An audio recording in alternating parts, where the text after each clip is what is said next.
हमारे पड़ोसी मुल्क पाकिस्तान ने भारत की जासूसी करने के लिए अंतरिक्ष में एक ऐसा चक्रव्यूह रचा है जिसने भारतीय सुरक्षा एजेंसियों और कूटनीतिक गलियारों में खतरे की घंटी बजा दी। बेहद चौंकाने वाली रक्षा रिपोर्ट्स के मुताबिक पाकिस्तान ने पिछले महज 16 महीनों के भीतर 1 या 2 नहीं बल्कि पूरे 6 जासूसी सैटेलाइट्स अंतरिक्ष में लॉन्च कर दी। इन सैटेलाइट्स का एकमात्र मकसद है अंतरिक्ष से भारत की इंच इंच जमीन की निगरानी करना। नाजरीन, कश्मीर की वादियां हों या राजस्थान के सहरा, भारतीय फौज की हर हरकत, हर गाड़ी, हर हथियार अब पाकिस्तान की बराह रास्त नज़र में है।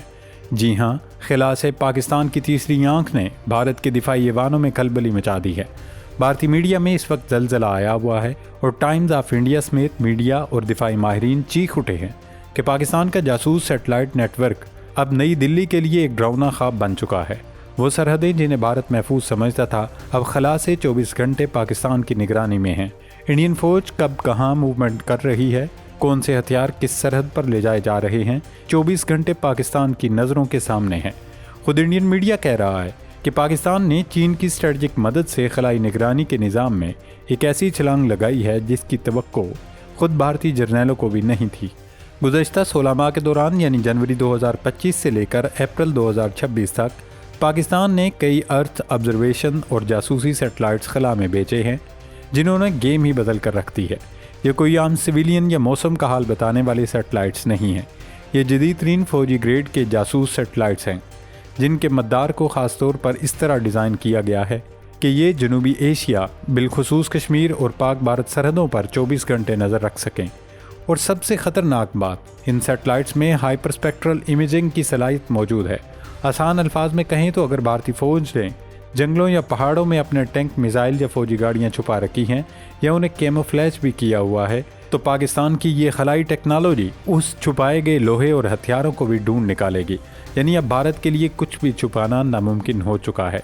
इस वक्त भारतीय दिफाई तजियाकार खुद इस बात का एतराफ़ कर रहे हैं कि पाकिस्तान का ये नया खलाई नेटवर्क सरहदों पर भारतीय अस्करी नकलो हरकत को सेकंड बाई सेकंड मॉनिटर कर रहा है। इस पेशरफ्त ने पाकिस्तान की इंटेलिजेंस और पेश की इत्तला हासिल करने की सलाहियत अर्ली वार्निंग सिस्टम को कई गुना बढ़ा दिया है। अब अगर भारतीय फ़ौज कोई भी बड़ा कदम उठाने का सोचेगी तो पाकिस्तान को उसका इल्म खला से पहले ही हो जाएगा। एक तरफ पाकिस्तान चंद महीनों में खला के अंदर अपना नेटवर्क मजबूत कर चुका है और दूसरी तरफ भारत का अपना फ़ख्र यानी उनका नेविगेशन सिस्टम शदीद मुश्किलात का शिकार होकर दम तोड़ रहा है।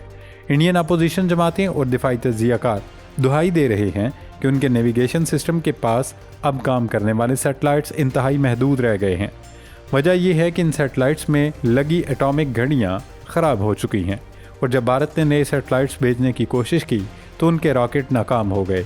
आज भारत की स्ट्रेटजिक फोर्सेस को अपने मिसाइलों को गाइडेड करने और रास्ता दिखाने के लिए गैर मुल्की नेविगेशन सिस्टम पर इन्हिसार करना पड़ रहा है। ये एक ऐसे मुल्क के लिए बहुत बड़ा धचका है जो ख़ुद को खलाई सुपर पावर कहता था। यही वजह है कि आज भारतीय माहिरीन अपनी ही हुकूमत और अपनी फ़ौज पर बरस पड़े हैं। उनका कहना है कि हमारी लीडरशिप सिर्फ ज़मीन पर रिवायती जंग की तैयारियां करती रह गई, जबकि पाकिस्तान और चीन ने मिलकर खला की जंग जीत ली है और हम वहां बहुत पीछे रह गए हैं। पाकिस्तान और चीन की इस खलाई जोड़ी ने जनूबी एशिया में दिफाई तवाज़ुन को यकसर बदल कर रख दिया है। अब जंगें ज़मीन पर फ़ौजी दस्तों से नहीं बल्कि खला में मौजूद इंटेलिजेंस से जीती जाएंगी और इस नई खलाई जंग में पाकिस्तान ने भारत को हिला कर रख दिया है। नाजरीन, कुछ मज़ीद डेवलपमेंट्स आपके साथ शेयर करते हैं। सिर्फ एयरफोर्स ही नहीं, भारतीय आर्मी को भी बेशुमार मसाइल का सामना है। इंडियन तजियाकार और मीडिया चीख रहा है कि एक तरफ पाकिस्तान रोज़ाना की बुनियाद पर अपने दिफा पर तवज्जो दे रहा है, चीन समेत तमाम दोस्त मुल्कों से नई टेक्नोलॉजी हासिल कर रहा है, लेकिन दूसरी तरफ मोदी सरकार को परवाह ही नहीं, वो अपनी अय्याशियों में लगी हुई है। हाल ही में भारत के जदीद लाइट टैंक मंसूबे के बारे में एक बड़ी खबर सामने आई है जिसके मुताबिक इस मंसूबे में तकरीबन 2 साल की ताख़ीर हो सकती है। ये टैंक DRD और लार्सन एंड टोब्रो की इश्तराक से बनाया जा रहा है और इसे ख़ास तौर पर हिमालयाई और बुलंद पहाड़ी इलाकों के लिए डिज़ाइन किया गया है जहाँ रिवायती भारी टैंक अक्सर मुश्किलात का शिकार हो जाते हैं। लेकिन अब भारतीय फ़ौज ने इस टैंक के लिए एक नया मुतालबा रखा है और यही मुतालबा उस ताख़ीर की असल वजह बन रहा है। भारतीय फ़ौज चाहती है कि ज़ोरावर टैंक की हिफाजती सलाहियत पहले से ज़्यादा मजबूत हो, यानी उसे दुश्मन के जदीद हथियारों, एंटी टैंक मिसाइलों और ड्रोन हमलों के ख़िलाफ़ ज़्यादा महफूज बनाया जाए।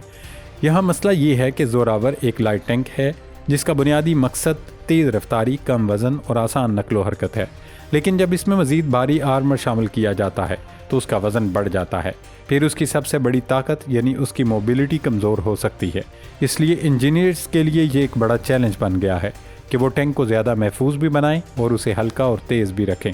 دراصل یہ ٹینک اسرائیل کے مرکاوا ٹینک کی کاپی کرنے کی بھارتی انجینئرز کی کوشش تھی، جس میں ابھی تک وہ کامیاب نہیں ہو سکے۔ زور آور منصوبہ بنیادی طور پر بھارت کی اسٹریٹجک ضرورت کے تحت بنایا گیا تھا، خاص طور پر چین کے سرحدی علاقوں جیسے لداخ میں تعیناتی کے لیے۔ یہ ٹینک تقریباً 25 ٹن وزن کے ساتھ بنایا جا رہا ہے اور اسے فضائی ذریعے سے منتقل کرنے کے قابل بھی رکھا گیا ہے تاکہ اسے تیزی سے مختلف علاقوں میں پہنچایا جا سکے۔ اس میں جدید 105 mm توپ، جدید سینسرز اور نیٹ ورک وارفیئر سسٹمز بھی شامل کیے جا رہے ہیں تاکہ یہ صرف فائر پاور نہیں بلکہ صورتحال سے آگاہی میں بھی بہتر ہو۔ لیکن اب جب فوج نے اس کی حفاظت کے معیار کو مزید بڑھانے کا مطالبہ کیا ہے تو ڈیزائن میں تبدیلیاں ناگزیر ہو گئی ہیں۔ اگر آرمر بڑھاتے ہیں تو گاڑی بھاری ہو جاتی ہے اور اگر اسے ہلکا رکھتے ہیں تو وہ زیادہ خطرناک ہتھیاروں کے سامنے کمزور پڑ جاتی ہے۔ اسی وجہ سے زور آور منصوبے کی ٹائم لائن آگے بڑھ چکی ہے اور اس کی مکمل آپریشنل تعیناتی بھی مزید تاخیر کا شکار ہو گئی ہے۔ انڈیا نے جو ارجن ٹینک بنایا تھا اسے بنانے میں بھی انڈیا کو تقریباً 20 سے 25 سال لگے تھے۔ اس کے باوجود اسے کئی مسائل کا سامنا کرنا پڑا تھا۔ اب دیکھنا یہ ہے کہ زور آور ٹینک ارجن ٹینک کا ریکارڈ توڑ پاتا ہے یا نہیں۔ ناظرین، تاریخ گواہ ہے کہ جنگیں صرف جذبات سے نہیں بلکہ درست وقت پر درست ٹیکنالوجی کے استعمال سے جیتی جاتی ہیں۔ آج بھارت کا یہ غرور خاک میں مل چکا ہے کہ وہ خطے کا اکیلا تھانے دار ہے۔ ارجن ٹینک کی 25 سالہ ناکام تاریخ کو دہراتا ہوا یہ زور آور ٹینک ہو یا خلا میں دم توڑتی ہوئی بھارتی اٹامک گڑیاں اور ان کا ناکام نیویگیشن سسٹم، یہ سب اس بات کا ثبوت ہیں کہ بھارتی دفاعی نظام اندر سے کھوکھلا ہو رہا ہے اور مودی سرکار کی ترجیحات صرف کھوکھلی پبلسٹی تک محدود ہیں۔ دوسری طرف پاکستان نے خاموشی سے لیکن انتہائی مہارت کے ساتھ خلا سے لے کر زمین تک ایسا دفاعی حصار قائم کر لیا ہے جس نے طاقت کا توازن یکسر بدل دیا ہے۔ اب اگر نئی دلی میں بیٹھے جرنیل راتوں کو سو نہیں پا رہے تو ان کا یہ ڈر بالکل جائز ہے، کیونکہ اب کشمیر کی چوٹیاں ہوں یا راجستھان کے تپتے صحرا، بھارتی فوج کی بزدلانہ چالیں اب پاکستان کی تیسری آنکھ سے اوجھل نہیں رہ سکتی۔ جنگ کا میدان بدل چکا ہے اور اس نئے ڈیجیٹل اور خلائی میدان جنگ میں پاکستان نے بھارت کو چیمپئن بننے سے پہلے ہی چیک میٹ کر دیا۔ اب بھارت چاہے جتنا چیخے چلائے، وہ وقت گزر چکا جب سرپرائز صرف زمین پر ملتے تھے۔